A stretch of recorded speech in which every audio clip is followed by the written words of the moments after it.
La humildad para hoy. Junio de 1961. Para nosotros los seres humanos la humildad absoluta es imposible. Lo mejor que podemos esperar es vislumbrar el significado y el resplandor de este perfecto ideal. Como dice nuestro libro Alcohólicos Anónimos, no somos santos, lo que pretendemos es el progreso espiritual, no la perfección espiritual. Solo Dios puede manifestarse en lo absoluto, los seres humanos tenemos que vivir y desarrollarnos en el ámbito de lo relativo. Aspiramos conseguir la humildad para hoy. Por lo tanto, nuestra pregunta es la siguiente: ¿qué queremos decir exactamente con humildad para hoy, y cómo sabemos que la hemos encontrado? Nadie tiene que recordamos que la culpabilidad o la rebeldía excesivas conducen a la pobreza espiritual. Pero tardamos mucho en darnos cuenta de que el orgullo espiritual nos podría empobrecer aún más. Al vislumbrar por primera vez lo espiritualmente orgullosos que podíamos ser, acuñamos esta expresión: no trates de mejorarte tanto para el jueves. Esta vieja amonestación puede parecer otra más de aquellas coartadas convenientes que sirven para dispensarnos de hacer el mejor esfuerzo posible. Pero una mirada más detenida nos revela justamente lo contrario. Esta es la forma en que los nos advierten del peligro de la ceguera del orgullo, y de las perfecciones imaginarias que no poseemos. Ahora que ya no frecuentamos más los bares y los burdeles, ahora que llevamos a casa nuestra paga, ahora que participamos activamente en AA, y ahora que la gente nos felicita por este progreso, naturalmente, empezamos a felicitarnos a nosotros mismos. Pero puede que todavía nos encontremos muy lejos de la humildad. Muy a menudo, aunque bien intencionado, he actuado mal, diciendo o pensando: yo tengo razón y tú no la tienes, mi plan es correcto, el tuyo equivocado, gracias a Dios que tus pecados no son los míos, estás perjudicando a y te voy a parar en seco, cuento con la orientación de Dios, así que Dios está de mi lado. Y un sinfín de cosas similares. Lo alarmante de la ceguera del orgullo es la facilidad con la que se puede justificar. Pero no tenemos que buscar muy lejos para encontrar evidencia de que esta engañosa especie de autojustificación es lo que universalmente destruye la armonía y el amor. Es lo que enemista a una persona con su semejante, una nación contra la otra. Valiéndonos de la autojustificación, podemos hacer que todo tipo de locura y violencia parezca buena e incluso respetable. Huelga decir que no nos corresponde a nosotros condenar. Lo único que tenemos que hacer es investigarnos a nosotros mismos. Entonces, ¿qué podemos hacer para reducir cada vez más nuestra culpabilidad, nuestra rebeldía y nuestra soberbia?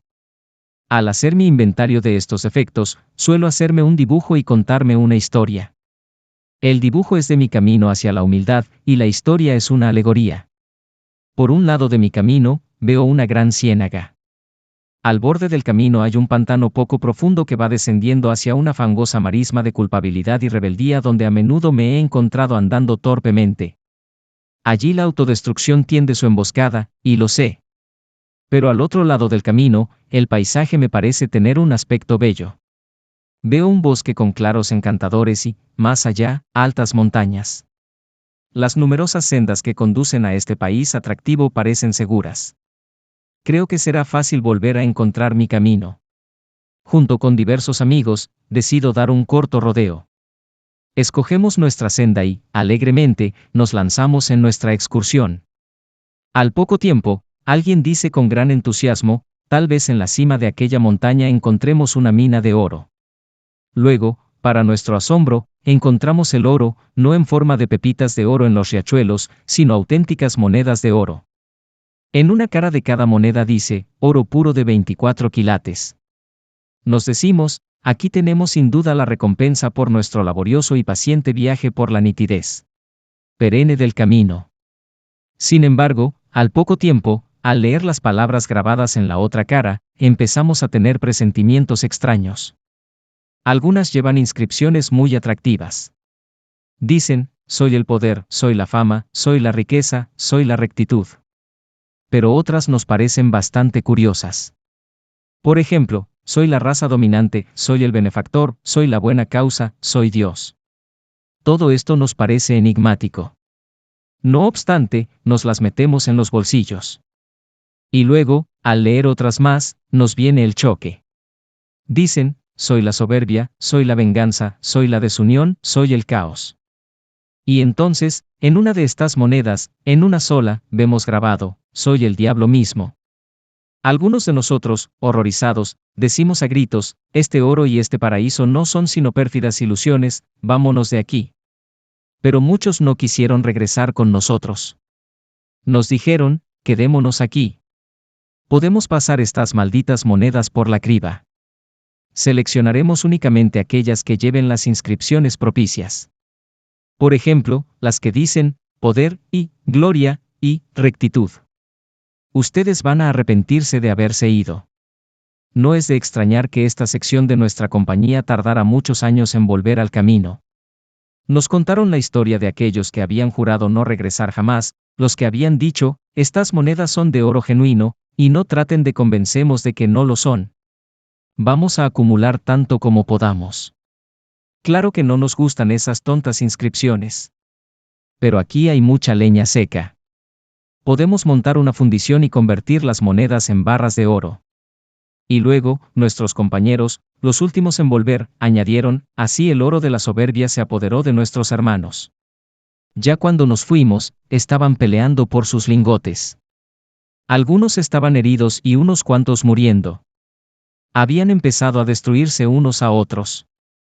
Este cuento alegórico me enseña claramente que puedo lograr la humildad para hoy únicamente en la medida en que evite marisma de la culpabilidad y la rebeldía, y esa hermosa pero engañosa tierra donde se hallan desparramadas las monedas de la soberbia. De esta manera, puedo encontrar y seguir andando por el camino de la humildad que se extiende entre la una y la otra. Por lo tanto, siempre es apropiado hacer un inventario que me puede indicar si me he desviado del camino. Naturalmente, es muy probable que nuestros primeros intentos de hacer un inventario de esta manera resulten poco realistas. Yo era el campeón del autoanálisis poco realista. Solo quería considerar esos aspectos de mi vida que me parecían buenos, y luego, exageraba las virtudes que creía haber logrado y me felicitaba por el magnífico trabajo que estaba haciendo. Así, este espontáneo autoengaño siempre servía para convertir mis raros logros en graves impedimentos. Ese fascinante proceso siempre era muy agradable, y generaba en mí una tremenda avidez de mayores logros y más aplausos. Estaba recayendo en las viejas costumbres de mis días de bebedor. Tenía las mismas metas de antaño, el poder, la fama, y los aplausos. Además, podía valerme de la mejor excusa que se conoce, la excusa espiritual.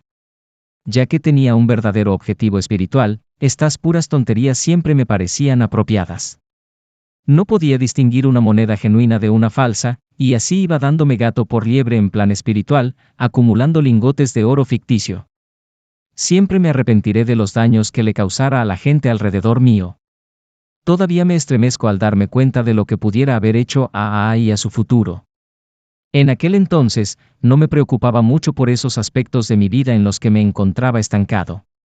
Siempre tenía la excusa. Tengo otras cosas mucho más importantes a las que dedicarme. Con esto tenía mi receta casi ideal para la comodidad y la autosatisfacción. Pero en ocasiones, me veía simplemente obligado a considerar ciertas situaciones en las que, a primera vista, todo me estaba marchando muy mal.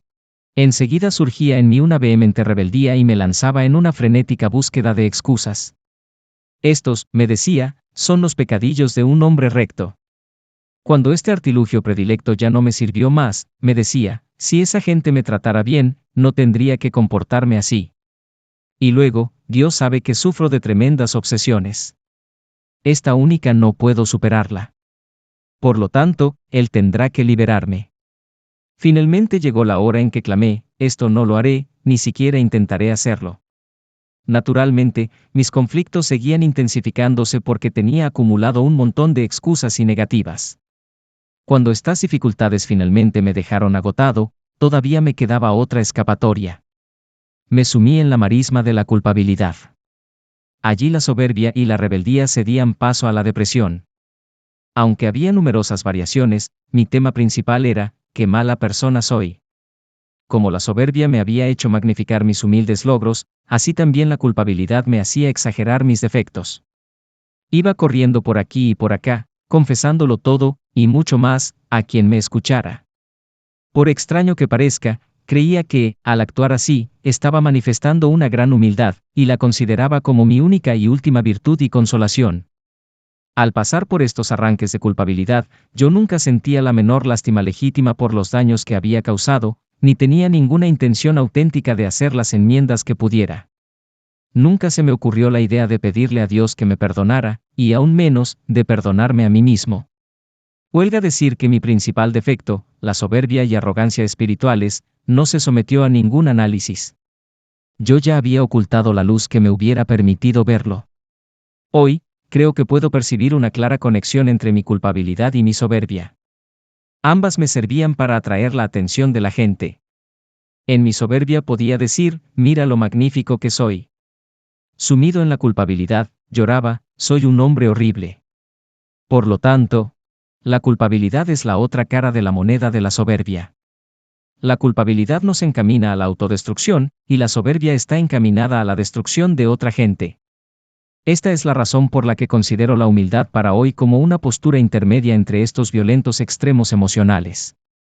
Es un lugar tranquilo, donde puedo mantener suficiente equilibrio y una perspectiva suficientemente amplia como para dar el próximo corto paso en el camino claramente señalizado que nos lleva a los valores eternos. Son numerosos aquellos que han conocido trastornos emocionales más grandes que los míos. Y otros muchos, más ligeros. Pero todos nosotros los tenemos de vez en cuando. No creo que debamos lamentar estos conflictos. Parecen ser un ingrediente indispensable en el proceso de lograr la madurez, tanto emocional como espiritual. Constituyen la materia primordial con la que forjamos una parte sustancial de nuestro progreso. Puede que alguien nos pregunte si AA no es más que un tumultuoso abismo de dolores y conflictos. La respuesta sería, no lo es en absoluto. En alto grado, los AA hemos encontrado una tranquilidad. Aunque lentamente y a tropiezos, hemos logrado adquirir una humildad cada vez más grande, cuyos dividendos han sido la serenidad y la alegría auténticas. No damos tantos ni tan largos rodeos como antes. Al comienzo de esta meditación, nos parecía que los ideales absolutos estaban fuera de nuestro alcance, e incluso que sobrepasaban los límites de nuestra comprensión, y que estaríamos, para nuestra desgracia, muy faltos de humildad si creyéramos que, en el corto plazo de nuestra estancia en la tierra, pudiéramos lograr siquiera una cosa parecida a la perfección espiritual. Tal presunción sería el colmo de la soberbia espiritual. Mucha gente que razona así no quiere tener nada que ver con los valores espirituales absolutos. Dicen que los perfeccionistas, o rebosan de vanidad porque creen haber alcanzado algún objetivo imposible, o se sumen en el desprecio de sí mismos por no haberlo alcanzado. Sin embargo, no creo que debamos ser de esta opinión. El que abusemos de los grandes ideales de vez en cuando, convirtiéndolos en pretextos superficiales para la culpabilidad, la rebeldía y la soberbia, no es culpa de los ideales en sí. Al contrario, pocos son los progresos que podemos hacer mientras no intentemos saber cuáles son los valores espirituales eternos. Según dice el 11º paso del programa de recuperación, buscamos a través de la oración y la meditación mejorar nuestro contacto consciente con Dios, como nosotros lo concebimos, pidiéndole solamente que nos dejase conocer su voluntad para con nosotros y nos diese la fortaleza para cumplirla. Esto, sin duda, significa que debemos ver en la perfección divina una guía, y no una meta que no sea posible alcanzar en un futuro previsible. Por ejemplo, estoy convencido de que debo tratar de formular la mejor definición de la humildad que yo pueda imaginar. Esta definición no tiene que ser consumadamente perfecta, solo se me pide que lo intente. Por ejemplo, puedo elegir la siguiente: la humildad perfecta sería un estado de total liberación de mí mismo, una liberación de todas las pesadas exigencias que ahora me imponen mis defectos de carácter. La humildad perfecta sería una plena disposición, a toda hora y en todo lugar, de saber y hacer la voluntad de Dios. Al meditar sobre esta visión, no debo sentirme descorazonado ante la certeza de que nunca la alcanzaré, ni debo hincharme con la presunción de que algún día poseeré todas sus virtudes. Lo único que debo hacer es contemplar esta imagen, y dejarla seguir creciendo y llenándome el corazón.